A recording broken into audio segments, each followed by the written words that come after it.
राम राम।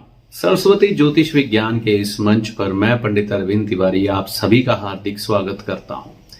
आज ज्योतिष के संबंध में ही बात करेंगे, लेकिन करेंगे श्रीमद् भगवत गीता के माध्यम से। कुछ शब्द भगवान श्री कृष्ण ने गीता में अर्जुन को कहे। कहां पर कहे? 70वां अध्याय और 14वां श्लोक। तो गीता प्रेस की ये गीता भगवत गीता है, आप वहां से जाकर इस श्लोक को पढ़ भी सकते हैं।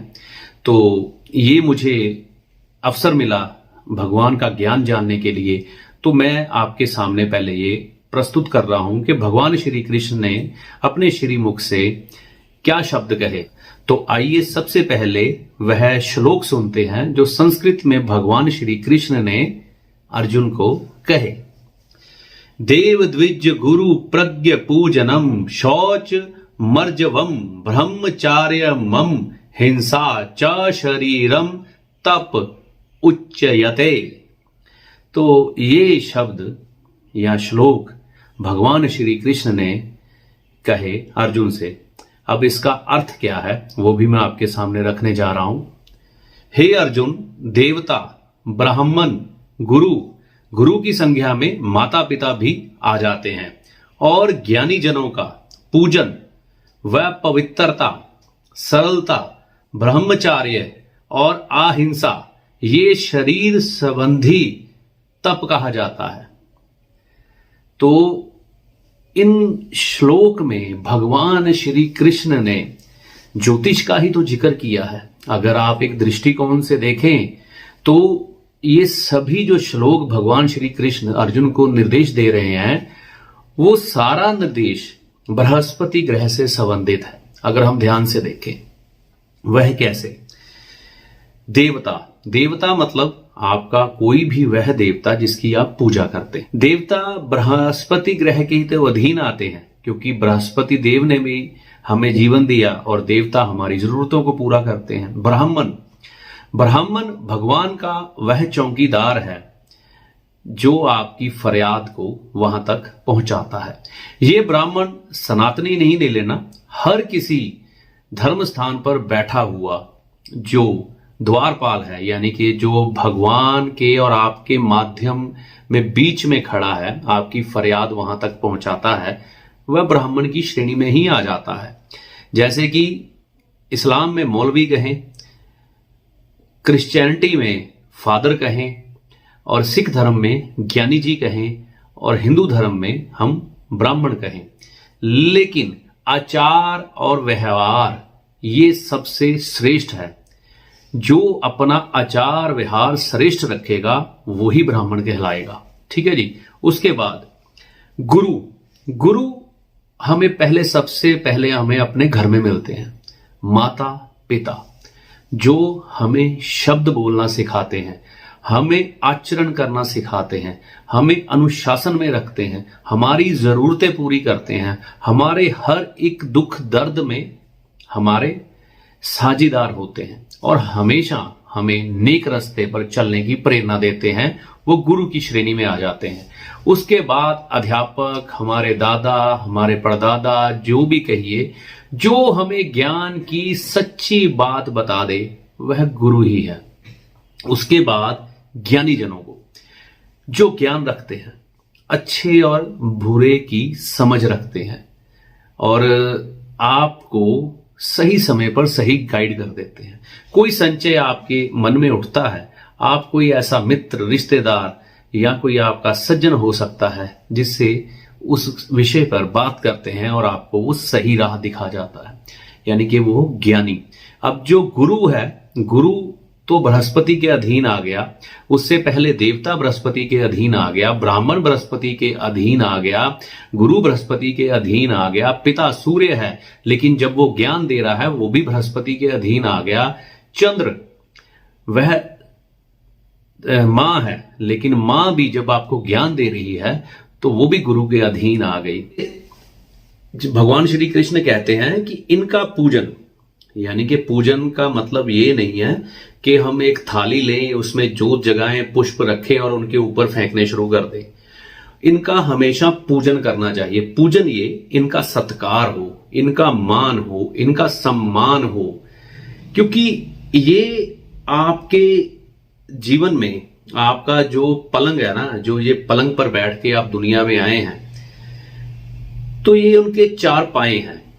अगर ये गलत हो गए ना, मतलब आपको देवता गलत मिल गया, ब्राह्मण आपको गलत मिल गया, धर्म का ज्ञान देने वाला गलत मिल गया, उसके बाद गुरु या माता पिता गलत मिल गए, या ज्ञानी की जगह अज्ञानी मिल गया, तो आपकी जिंदगी का सर्वनाश तय है। ये इन लोगों का सम्मान होना चाहिए, आदर की दृष्टि से देखना चाहिए, सम्मान देना चाहिए, इनकी हर चीज का ख्याल रखना चाहिए, देवता का भी, ब्राह्मण का भी, माता पिता का भी, गुरु का भी, ज्ञानी जन का भी। तो इनको अगर रिस्पेक्ट देते हैं, इज्जत देते हैं, तो हमारा कर्तव्य पूरा हो जाता है। उसके बाद भगवान श्री कृष्ण क्या कहते हैं? पवित्रता।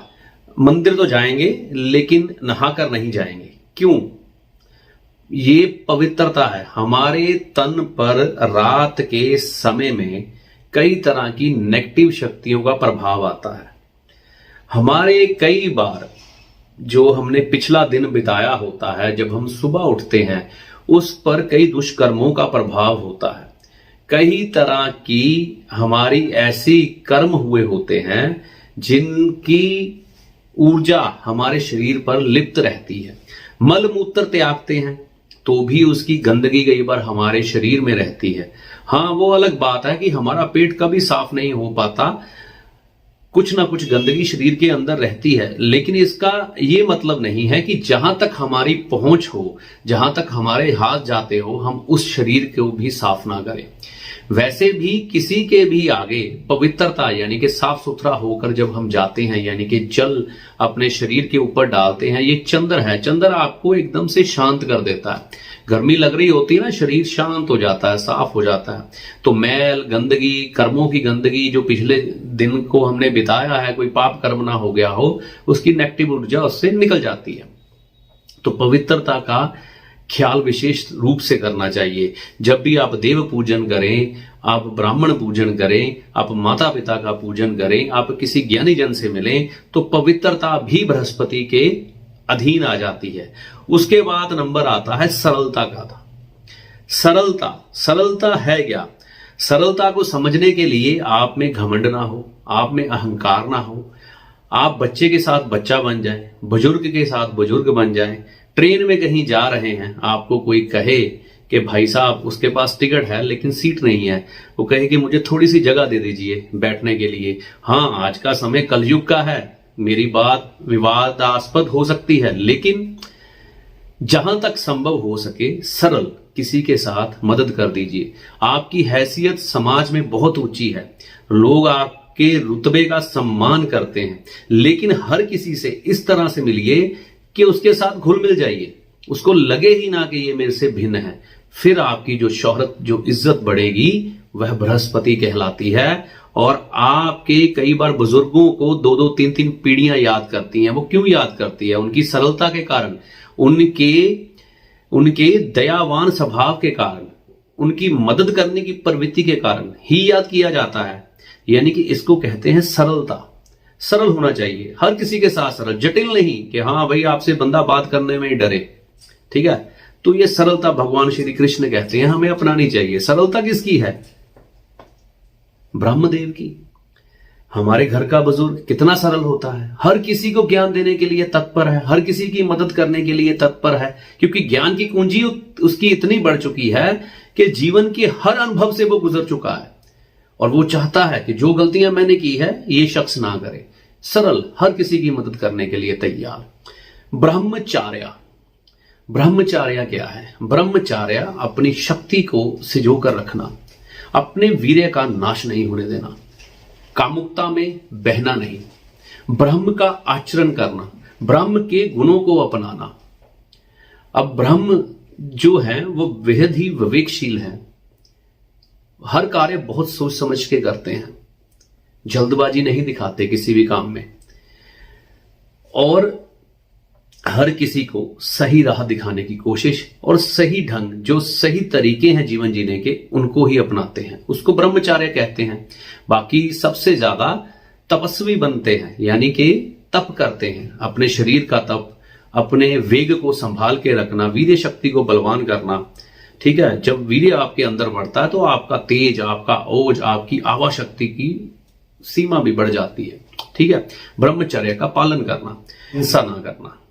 ब्रह्मदेव के पास ब्रह्म अस्त्र का ज्ञान था, जो कि पूरी सृष्टि को, यहां तक कि ब्रह्मांड को नष्ट करने की शक्ति रखता था, लेकिन उन्होंने जल्दी किसी को दिया नहीं, और जिसको दिया उसको इतनी शर्तों के साथ दिया कि वह उसको इस्तेमाल ही ना कर सके।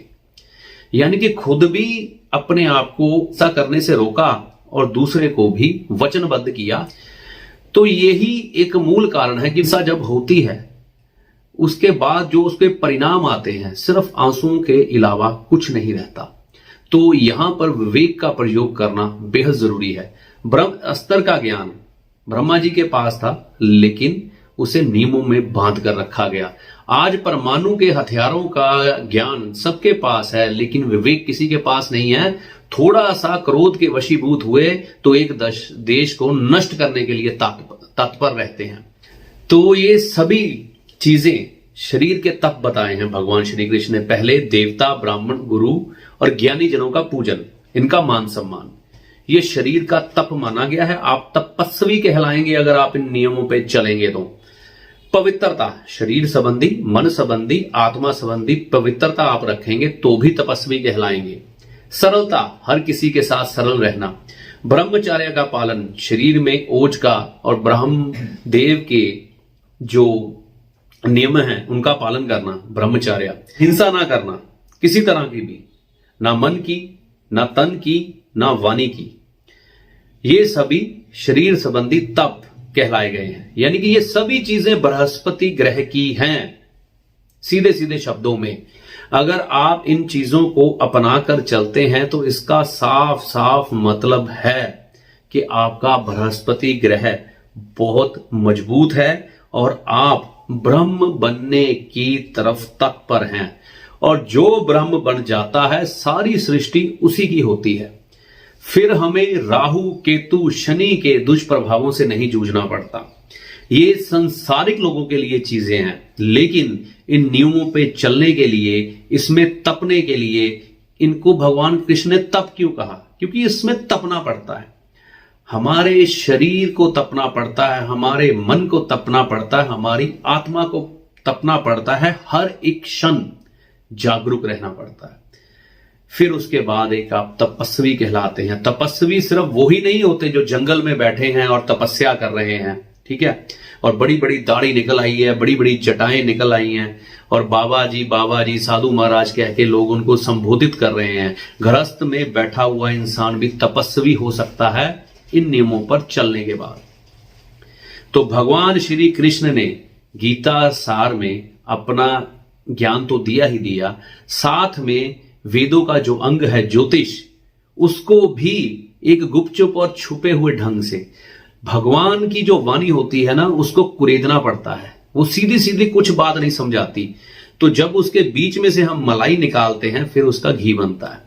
तो ये जो चीज निकली है ये प्योर घी है, इससे ऊपर कुछ भी नहीं है, क्योंकि जो भगवान ने दिया वो सर्वश्रेष्ठ है, उससे उत्तम कुछ नहीं है। कोई उसको धर्म के अनुसार अपना लेगा, कोई उसे भगवान के किए हुए उपदेश के कारण अपना लेगा, और अगर किसी का मेरा दृष्टिकोण होगा तो मैं ज्योतिष के दृष्टिकोण से इसे अपना लूंगा और आपको भी समझाने की कोशिश करूंगा। तो ये मेरा एक प्रयास था भगवान श्री कृष्ण के जो उपदेश हैं गीता जी में 70वें अध्याय के 14वें श्लोक के बारे में ज्योतिष के दृष्टिकोण से क्या निकलता है, लाल किताब के दृष्टिकोण से क्या निकलता है, वह आपके सामने रखने का प्रयास तो मेरा भरपूर था। बाकी कमियां तो हर इंसान में है, तो गलतियां तो कहीं भी हो सकती हैं। तो अगर कोई त्रुटि रह गई हो, कोई गलती रह गई हो, तो उसके लिए क्षमा मांगता हूं। तो अगर आपको ये बात समझ आई तो इसे अपनाने की कोशिश कीजिए, खुद भी, अपने परिवार को भी और कुल संसार को भी बांटिए। चैनल अच्छा लगा तो इसे सब्सक्राइब करिए, नोटिफिकेशन को ऑल पे सेट करिए, ताकि हमारे हर आने वाले वीडियो की जानकारी सबसे पहले आपको मिले। अगले वीडियो तक के लिए मैं अपनी वाणी पर यहीं पर विराम लगाता हूं। जय माता दी।